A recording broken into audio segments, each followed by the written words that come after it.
Hey guys, so this is my vintage 1971 ElnaSuper.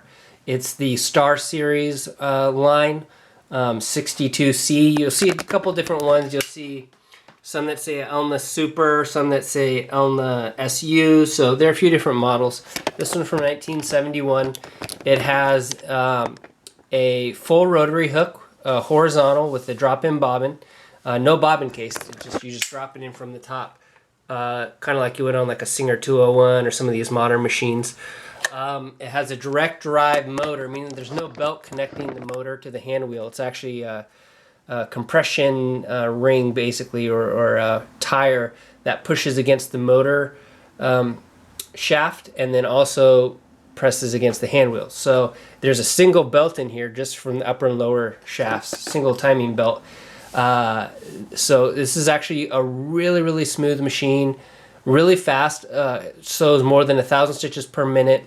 1 amp motor, can read cams, has 6 built-in stitches. It's a phenomenal Swiss-built machine.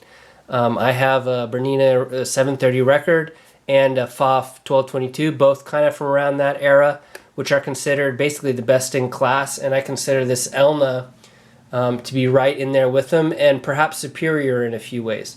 So I thought I would just share this. I don't really see a whole lot of discussion about these Elna machines, and I think it's a shame because they're actually really impressive. And I actually, if I was going for a free arm machine, I might consider this machine over a FOF or a Bernina even for a variety of reasons. I'll get into it later. But I just thought I would start out actually by doing just a sewing demonstration from the outset rather than talking any further about the machine, because I have a tendency to do that in some of the other videos. You'll see where I'll just go off on it and then 5 minutes in, and then you'll see how the thing actually sews. So you can see I have it set up on my industrial table next to my Bernina 217. But so let me just sew with it. This is just 2 layers of cotton. Just so you can see how the machine feeds and how it sounds. So let me go 0 stitch. So let's just start with a straight stitch in the center position.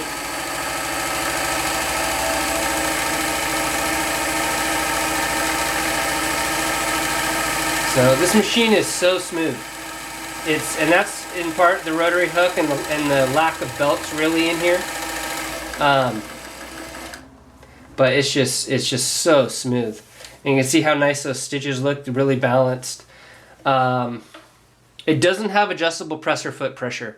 You know, as soon as Bernina introduced that integrated fixed pressure foot pressure, everybody kind of jumped on board with that, and that just kind of became the industry standard. I think it's kind of a shame actually not being able to adjust the pressure foot pressure, but you know, it's one of these things where they were trying to appeal and make the machines look more modern, and giving the you know, the look that they're you know, modernizing them and making them easier to use. So this is, let me set it on zigzag, and then you'll see what that zigzag looks like. So it's got a nice zigzag. And you can tighten that stitch length up, and I'll do that. And having this rotary dial for the stitch length is so convenient and so much more precise than these lever actuated ones. I really like it. To me, it's much better than the Bernina and the FOF. So you can see how tight of a satin stitch, I could even go tighter there, and I will. But so that's zigzag.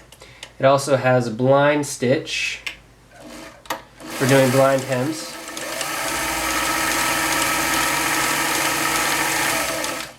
So see, that's way too long. Probably go down to 2, maybe even 1. So it depends on the piece, but so it has that blind stitch. It also has a stretch stitch. So this is basically following a zigzag pattern, but so that's that stretch stitch, and then it has a couple decorative built in also. And this is where you want to get really tight with the stitch length.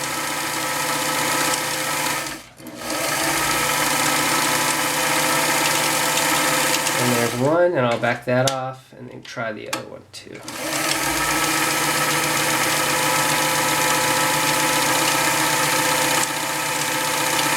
So smooth. I mean, there's no movement in this machine or in the machine arm. On the Berninas and Fofs, they're noisy, and you do get a lot of vibration, especially at the end of the arm where it's just, there's no movement here. It's just super, super smooth. I love this machine. It's really impressive. So you can see how great those look. I'm going to bring the camera down so you can get a closer look at these stitches. So, let me zoom out.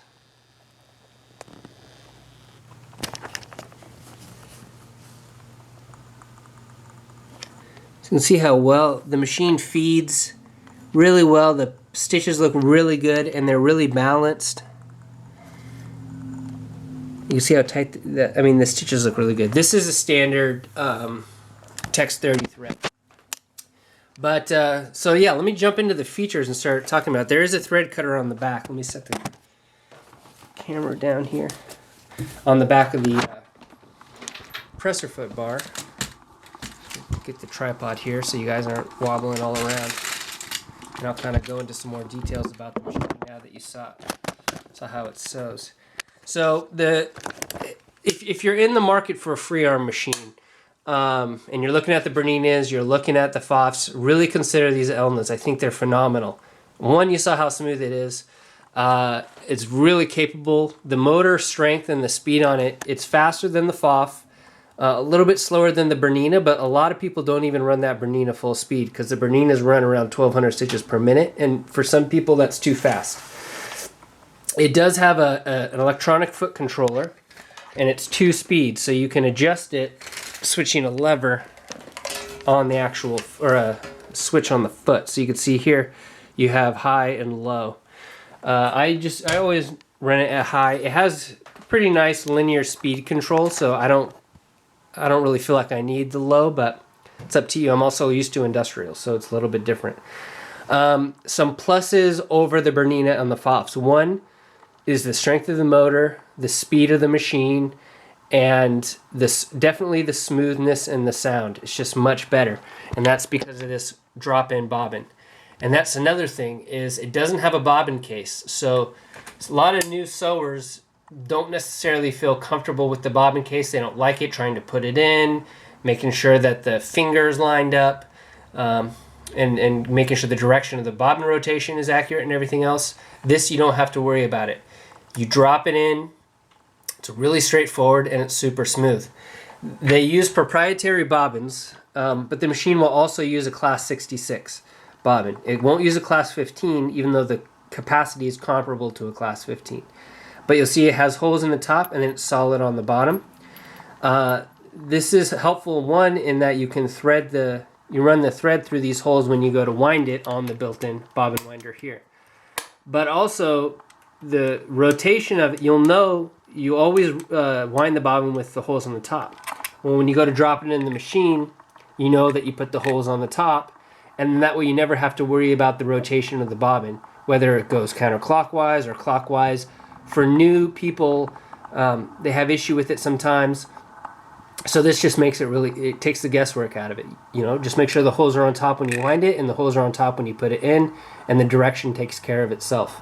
Also, having the holes helps because you can pop the cover open and see, oh, I'm getting low on bobbin thread. I need to change it. So that's a positive. The other thing is that the Fof and the Bernina both use basically specialized feet, meaning that the Bernina uses a proprietary foot. And don't get me wrong, the feet are actually really nice. They're like little pieces of like jewelry. I mean, they're pretty impressive when you see them. And they have some weight to them, and they're nice.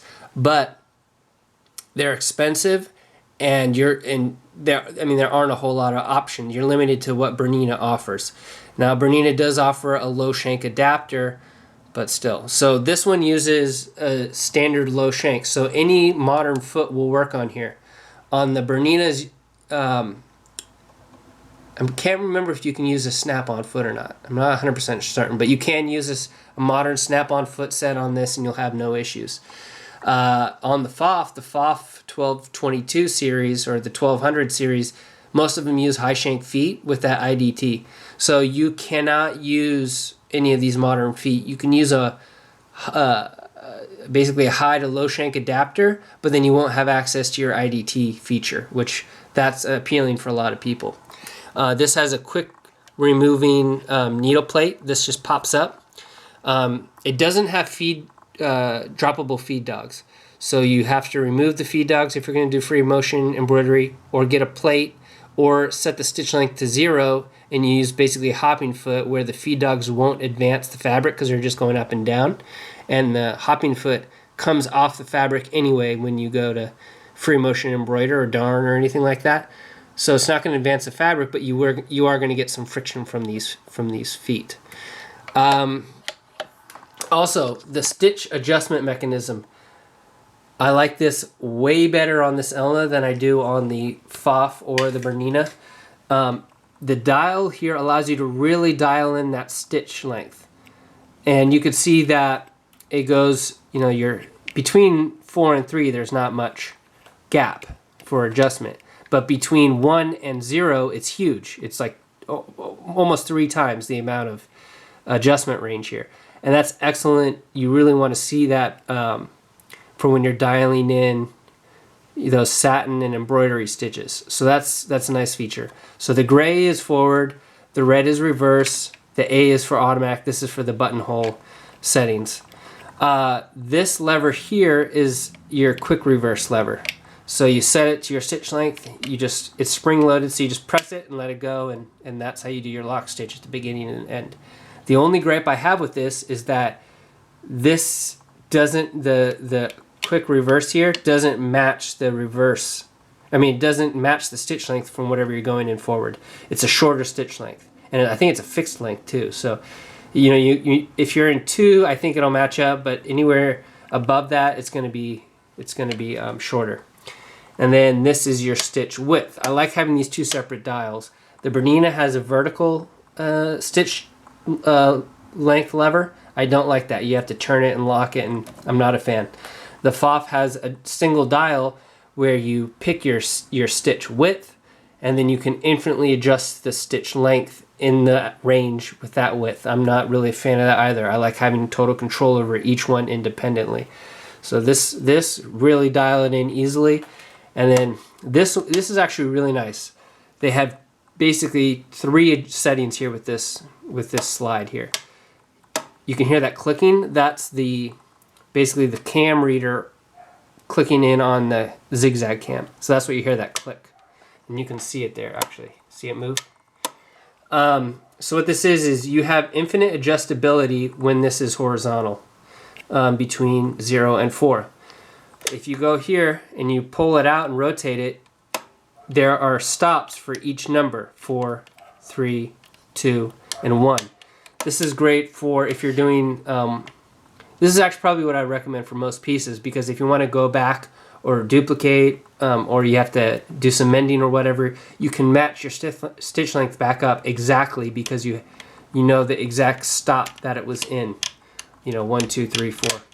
But if you want to have that adjustment range where you want to do your own embroidery and you want to do freehand embroidery stitches and stuff like that, then you can operate that smoothly this way. And then you rotate going the other direction and you'll get a buttonhole here. The stitch width, it has a stitch position that's infinitely adjustable that controls your needle position, And there is a stop in the middle for the center position, which is red. So it clicks into place. And then you can adjust it infinitely in between left, right, and center.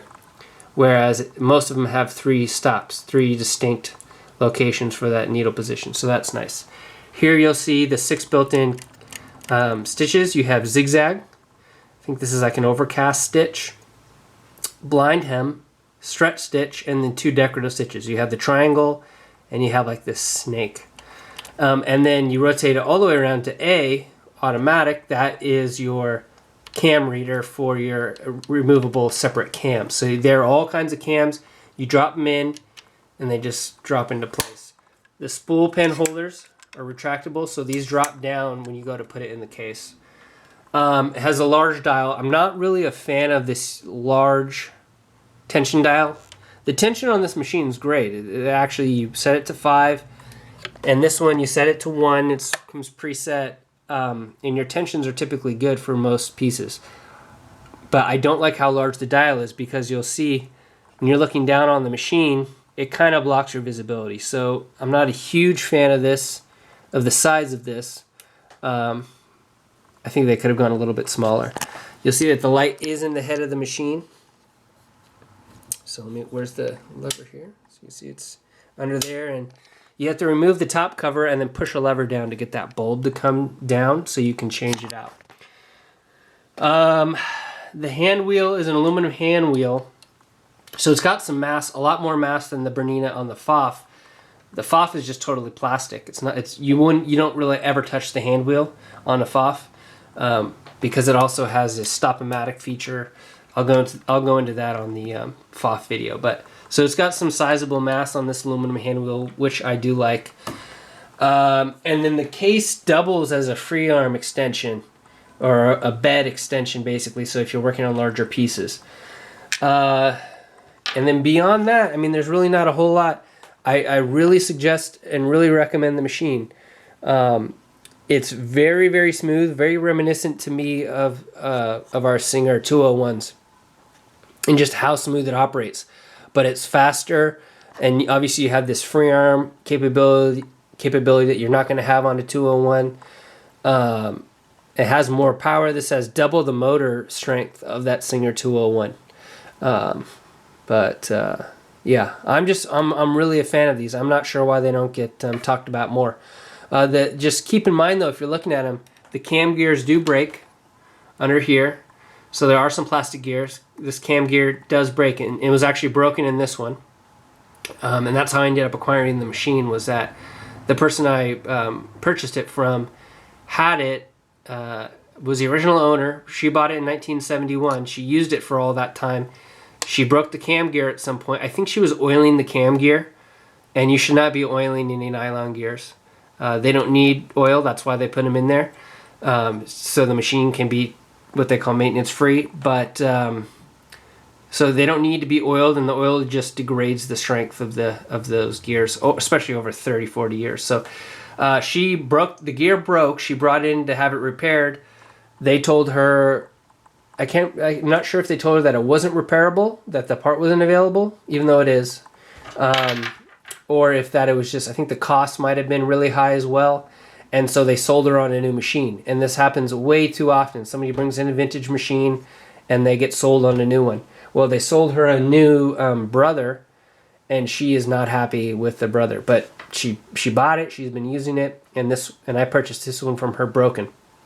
And then I did the repair myself as well as a motor rebuild, because when I got it, it was running at 600 stitches per minute, which is way below factory spec, and I suspected it was because of worn brushes. I pulled the motor, and the brushes were very short. So this one has brand new brushes. It's a little bit pain. That's one of my gripes that I have too with these. As you became more modern, they wanted to clean these machines up and try to integrate everything into one compact package. And so they moved the machine from the exterior, on like a lot of the vintage, inside the pillar. So the motor is right here, and it is tough to get to, and it's a pain, really. You have to pull the motor, you have to take this thing whole apart. Do I feel like it's worth it? Sure. And do you have to do it pull the motor out? Not really that often. These brushes will last 300 hours for the average. So, if you're running this thing 8 hours a day, all day, then sure, you're going to have to do that frequently. But this is a home sewing machine. It's not a factory machine. So this years and years and years. I mean, this woman used it over 40 years and changed the brushes once. Or I did it when I got it, at least. So if you're in the market for one, really consider this. I'm really happy with it. I like it in some ways better than the Bernina and the FOF. So it's a toss-up for me, really, between those three. They each have their own positives and negatives. But just thought I would do a video on it, a more comprehensive video than some of the stuff that may be out there, than just, from people just sewing on it. So there it is. This is the ElnaSuper Star Series 62C from 1971. It's a Swiss-made machine, and I highly, highly recommend it if you're looking for a free arm machine. Thanks, guys.